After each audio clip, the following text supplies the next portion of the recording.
Hey, Amanda, welcome to the show. As a way of getting started, tell us about yourself. So I'm not going to say how many years I've been in sales because that just gives away my age. Yeah. So we'll just say I grew up in telecom. I started back in telecom back in the WorldCom days. So that gives a little bit of the age away. But Yeah. actually I started in engineering and operations. In my early 20s, did that, loved telecom. And then when the world shifted, I left telecom and everyone said, you should be in sales. And I said, oh, no, I am not a salesperson. Ew. And I was in my 20s, right? Yeah. Ew, I'm not a salesperson. I'm not going to go be that guy. So I opened an insurance agency, not realizing that was a lot of sales. So I did that. Yeah, I didn't know insurance agents were salespeople until I got in it and started doing it. That's all it is, isn't it? Yeah, exactly. It's great to be naive and not know. Yeah. And then I ended up after, my daughter went off to college and everything, I got back into telecom and now I do IT sales. Well, telecom's hard, isn't it? It is. I currently work for a managed service provider. Yeah. So it has evolved so much, and being out of it for 10 years and getting back into it, the technology changes and everything, and the way people do business has changed so much that, yeah, it gets difficult. And probably the most difficult aspect of our current job is we've got to go convince people to do business in a brand new way that they hadn't done before. Yeah. That is always, and especially when you're dealing with a CIO or that IT manager, they don't really like being told there's a new and better way than the way they're doing it. Yeah. Well, let's talk about that because a lot of us on the show do that. Yeah. How do you go about it? It's always unique of how you go in and can tell someone that there's a better way than the way you're currently doing it. Yeah. And you've got to do it very delicately that you don't hurt their ego, but give just enough that they go, you need that question mark. I tell sales reps all the time, I'm not trying to get to a no, I'm trying to get to an I don't know. Yeah. If I'm dealing with a client and I can get them to the point where they go, I don't know, then I know I've assessed my value and I'm in. Do you use a particular phrase? Like I use things have changed as a way of, okay, you're comfortable, but things have changed. And then it spurs curiosity and interest. Mine is always, well, that's one way to do it. That's usually my, go, well, that's one way to do it. My sales reps that I work with always laugh because if I ever go, well, I'm curious as to why you do it that way. They're like, Amanda, you're not really curious. I'm like, I am. I'm really curious as to why you're doing it that way. Yeah. Well, that's it. And they're probably proud of it. Yeah. And everybody wants to be comfortable. Mm-hmm. Yeah. So that you can kind of go, well, that's one way, and I'm curious, but have you ever considered this way? It tends to be how I weave my little magic way in there. Yeah. Weave my way into their hearts. And what is different in the space today? A lot of it, so, IT, in the industry we call Serverhuggers, right? Everyone has their hardware on their site and they love that. And then this cloud is just still kind of, you want me to do what with where and put it where? And I can't see it, touch it, taste it. Right. Hear it. But I can't go pet my server over here and see what's happening with it. Yeah. So you're like, no, I'm going to take it all and I'm going to put it in this nebulous world called the cloud. And it's going, but it'll be there, I promise. That's been the big difference in getting people to go, I don't trust the cloud. And people still are apprehensive about that. Yeah, people still don't trust. I think there's still the mindset of, is it actually in the clouds? Yeah. Is it up there somewhere? Yeah. Well, that's it. I remember it starting off with like application service providers. I don't know if you remember that. Yeah. Mm-hmm. And, the first things they put on were like the email servers, the exchange servers. And people were still apprehensive about that. Never mind accounting or, proprietary information like payroll and HR. I still to this day, in large companies, right? CIOs are like, no, I need everything. My email stays on site. Yeah. Like, you're like, you don't want Office 365 where it's, no. Mm-mm. And how do you get them to open their mind to that? What I've learned is I have to be very knowledgeable. The one thing I've learned about what's made me successful in sales is I have to make sure I know more about their current business, like how they're doing business now, and the benefits and the trials and tribulations of what I'm proposing. Yeah. What I've learned over the years is, especially doing IT, I can change someone's world for the good or the bad.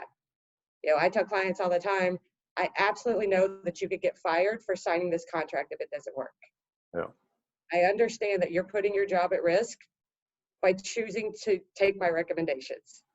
So I so solemnly swear I will not get you fired. That's my promise.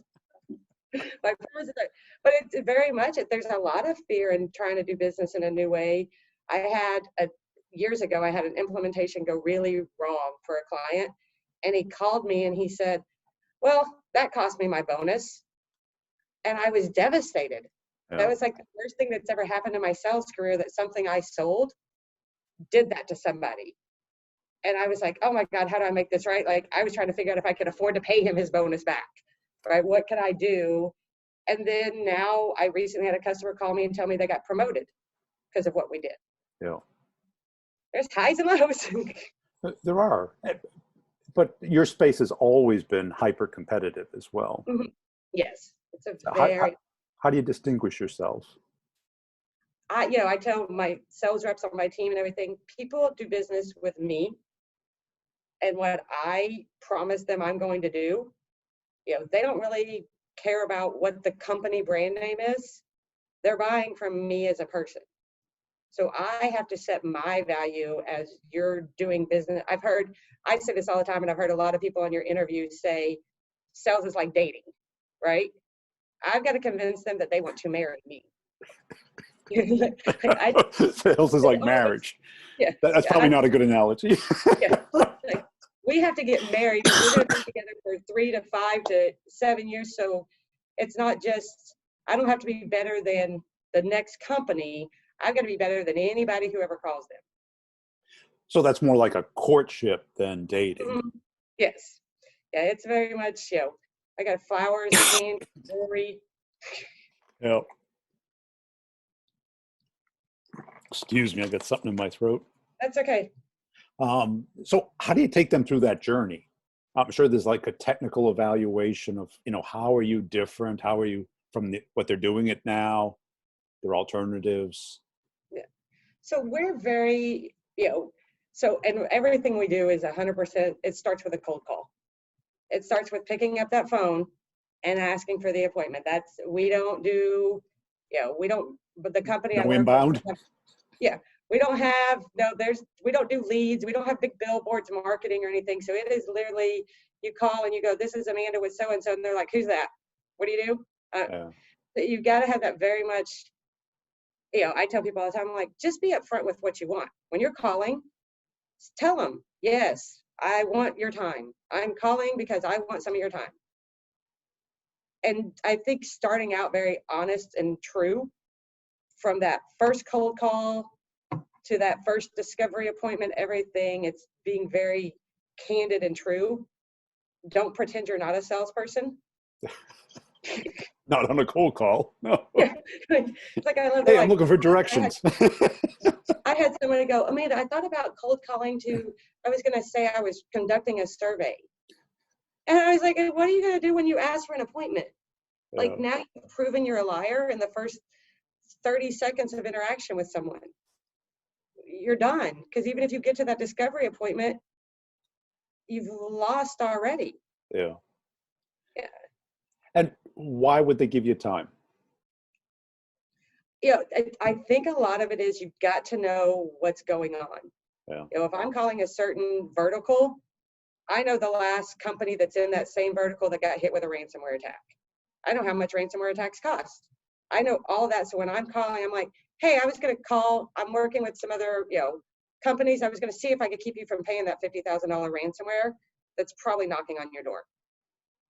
Right. So let's get in front of it. Yeah. So, I mean, so you're earning their time with knowledge and something that they should be caring about, but they're probably not. Yeah. And they thought about it. It's back there somewhere. Yeah. It's back there. It's a little bit.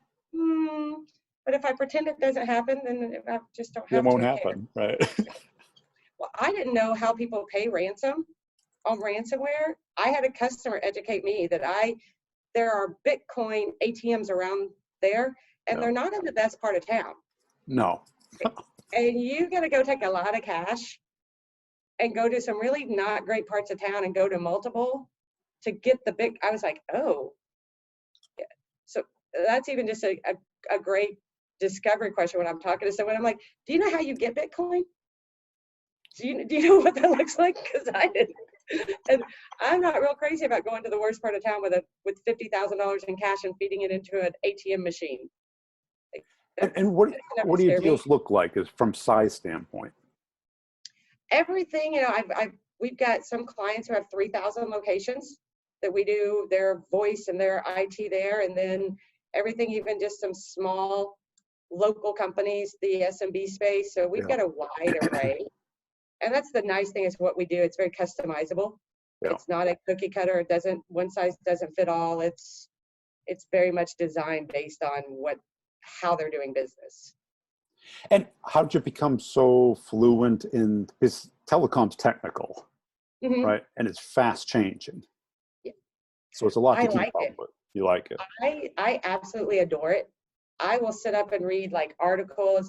I love the science behind technology. I love the science of sales. I'm looking, there's probably 12 sales books on my desk that I love reading the science behind sales, but I like the science behind technology.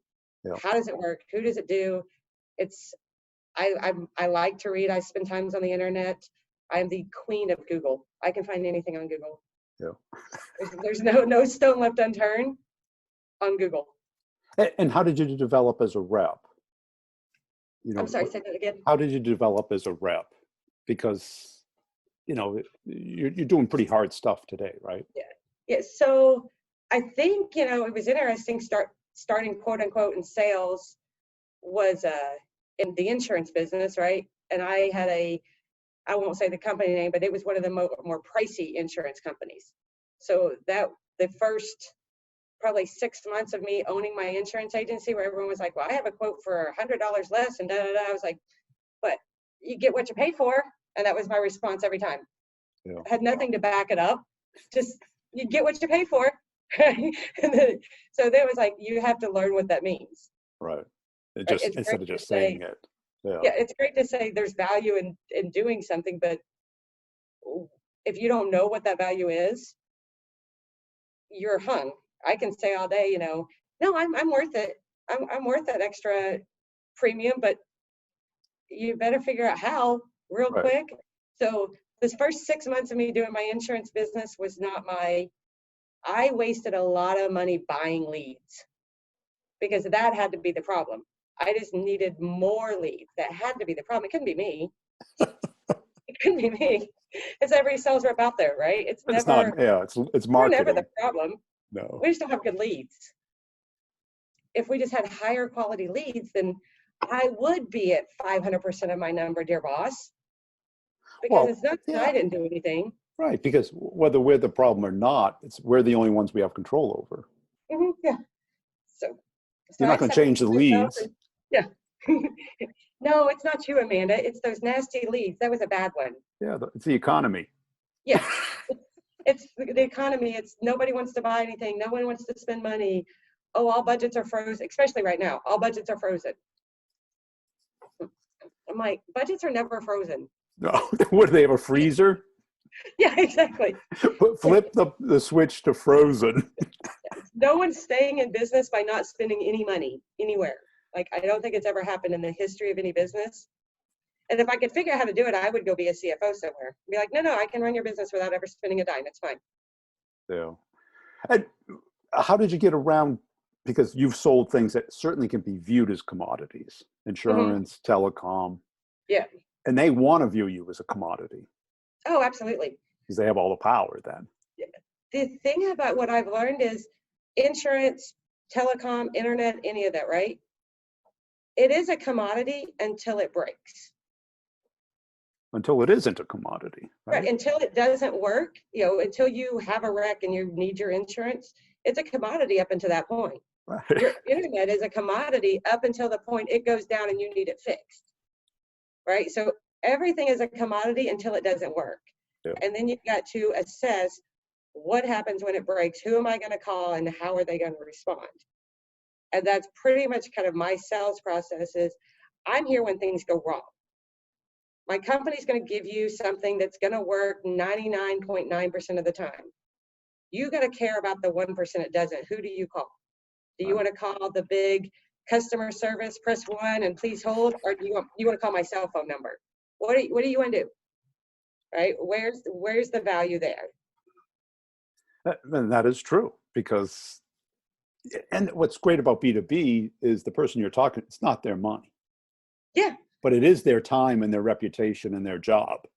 Yeah, absolutely. And they don't want, and if there's some way that they can, the one thing I've learned about IT people is I love showing them new reports. A lot of what I do gives them a lot of reporting.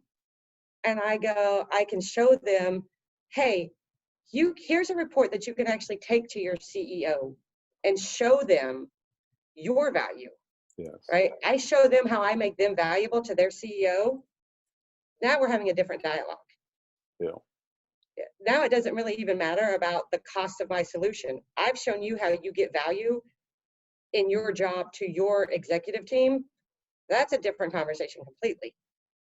And how long did it take you to get to this realization about their personal wins versus cost? Oh, it was, I lost a lot, right? There was a lot of going, why do I keep that? How do I get through to this guy? Especially IT people, right? Yeah. They're very analytical, they're very logical. And it's very much of figuring out, I was listening to one of your interviews and you were talking about it was the December 31st of last year, where you're talking about the top 5 things A players do, and you said it's a performance. But one of the things is you got to know whether your audience likes comedies or dramas or horror films. Like what are they like? So I think it was dealing a lot. I've had enough time in the industry and have enough IT people that are now my clients that I've learned what they care about. So when I have that next conversation with that next IT director, I'm like, well, in my experience, this is what drives IT people. And they go, yeah, that pretty much sums it up. Yeah. Because when I interview IT people, it's like they still want promotions. They still want accolades. They want to be valued. They want status at whatever level, like every human being. And they want to quit being the complaint department. They do not want to be the help desk. Right? Yeah, they're tired of everyone coming to them complaining that nothing ever works. Right. So it's like, are you tired of Bob and Susie locking themselves out and you having to reset passwords every day? Do you want to not do that anymore? And they're like, yes, I don't want to do that anymore. Okay, then let's have a conversation. Yeah. And did you learn more from losing or winning? Always losing. Really? Yeah. It's always, so what I've learned, we were talking, my coworker and I closed a very significant deal not too long ago, and we waited and all day it was like, oh, we're getting this signature today, and oh my God. And we got it, and we were high-fiving and jumping around, and it was like, yay. And then we went to celebrate and have a margarita after work, and like, I was sitting there and I go, well, now what? Now I'm kind of bored. Like, we had all this build up, and then you close the big deal, right? Yeah. And you're like, okay, but what are we gonna do tomorrow? The win is phenomenal and that adrenaline rush and everything, but it's so fleeting. It is. Where the losses you examine forever. You will, when I interview salespeople to hire a new sales rep, I'm like, tell me your most crushing loss. I don't want to hear about your biggest victory. Tell me the one that just devastated, and everyone has one. Everyone knows it. Everyone can describe it in detail. I did this. and we rehash it, right? We go back through and go, I wonder if I'd done this, would I have gotten it? Oh, maybe I should have said this in the email instead of that. I should have said hi instead of hello. That's what would have changed it all. Yeah. If I had said hey there instead of hello, that could have made that whole difference. I think that's a great question, because when they gloss over it, or it's not emotionally painful, yeah, that's not an A player. Yeah, no, exactly. Right. Thank you for your time today. Because, I have mine, and I still wake up at night because it was a life-changing deal. Absolutely. And I dropped the ball. I was overconfident. Yeah. I had one not too long ago, and it still is like, just, they went so far as to have a call with me, right? And I was like, nobody has a call with you to tell you no, right? They don't schedule a call to tell you they're not going with you. They send you a brush off email. Yeah. So we get on and we're laughing with the chief security officer, and we're all laughing, and it's like, hey, the weather's great. It's Memorial Day. We're going to go out to the lake. Super friendly, outgoing. And they were like, well, Amanda, we just want you to know you did everything right. But with COVID and everything, we just can't make a change right now. So we're going to go ahead and renew with our current provider. And I was like, wait, they really did schedule a call to tell me no. Like, who does? Like, what just happened to me? And I'm like, should I send them should I send an email? What's my next step here? Like, what? We'll That's just, it. Yeah. And in their mind, it wasn't a no. Yeah. It was just not now. Yeah. Right. But for you, it's a no. Right. It's a yes 3 years from now, but I need I have 2020 numbers. Right. I'm not thinking about 2023 right now. Yeah. I think I've had this discussion probably at least 10 times of, which drives people more, the hatred of losing or the desire to win. Yeah. I think for me, it would absolutely be the hatred of losing. Yeah. Right. Because as I said, that win is 5 minutes. That win, that oh my God, euphoric. And the check that comes 30 days later is you get a little bit of that euphoric. Right. Because again. it's like a cup of coffee, right? Yeah. It's like, okay, now what are we going to do? And your boss is still looking at you like, that was great. You had a great month last month. What's your forecast for this month? Yeah. Nobody cares. Yeah. No one cares anymore, right? Yeah. Yeah. January 1st always comes. Yeah. Yeah.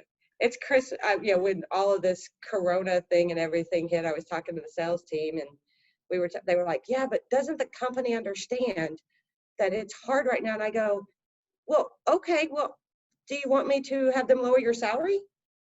Because they will. They understand that it's hard, but if you want to keep the salary, then you have to keep the quota too. Yeah. I tell everyone, I'm like, understand that your salary is the loan and your quota is the payment. And you don't ever want the bank to foreclose on you because you got behind in your payments. So salary's the loan, quota's the payment, don't get behind in payments. And a lot of people get too comfortable with that base salary. Yeah. And it's only temporary. Because if you don't get the quota, you're gone. If you don't pay the bank back, they come and take the house. And this is your house. This job is your house, and your quota is definitely your house payment. And that's it, because when you do lose, if you take that commission and you say, that was my education, that was my tuition to learn that lesson. So I can either remember that lesson or keep paying that tuition. And I don't need that many degrees. You don't need that. I need a lot of letters after my name. Yeah, because after I lost that deal, I never repeated that same mistake again. Oh, absolutely not. I never assumed I was winning until I won. Well, one of your other interviews I was watching, the guy talked about, you can even be within the signer and still it doesn't go. I've had it all the way there. And then the guy left the company. Like somebody leave, like you're like, wait, you can't leave yet. You didn't sign my contract yet. What do you mean you took another job? You can't take another job. You didn't sign my deal yet. And they're like, yeah, I'm not there anymore, but Bob took over for me. And I told him you'd be calling him. What? I got to start over? You got to start over.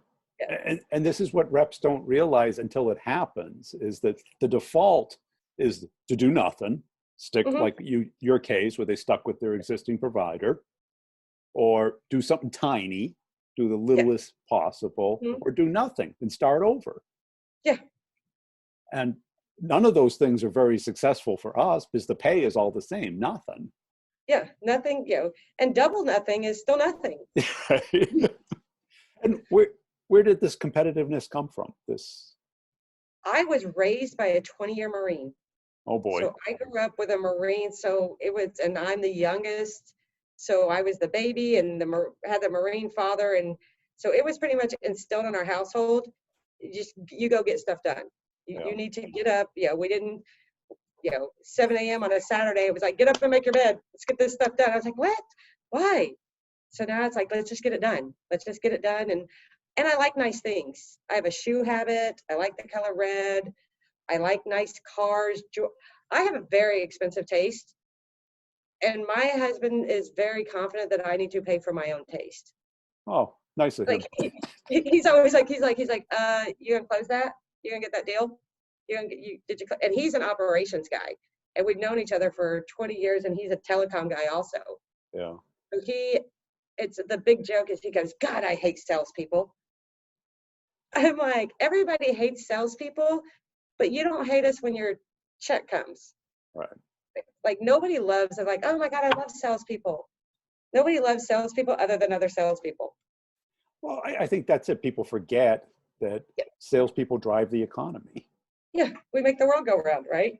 And occasionally we make other people feel uncomfortable for a minute or two. Yeah. But no one's buying what you're selling because it doesn't make their life better.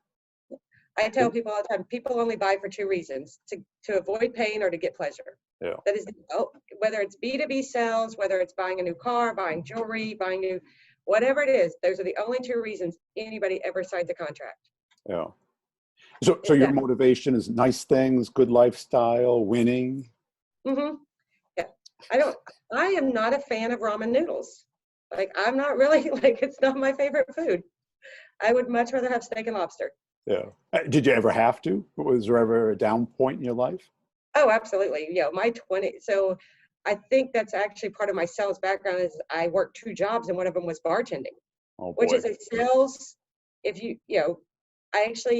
You learn people skills and how to maneuver that. So that was definitely, I worked 2 jobs for 8 years. Wow. Working at WorldCom as in engineering operations, and then leaving there and going directly to the bar and working till 2 a.m. and doing it again because I was a single mom. So it was absolutely, there was definitely heels of the bread days. Yeah. That is really a great incentive, because if you went to an Ivy League school and you got a double E, yeah, absolutely, you wouldn't have understood the other side.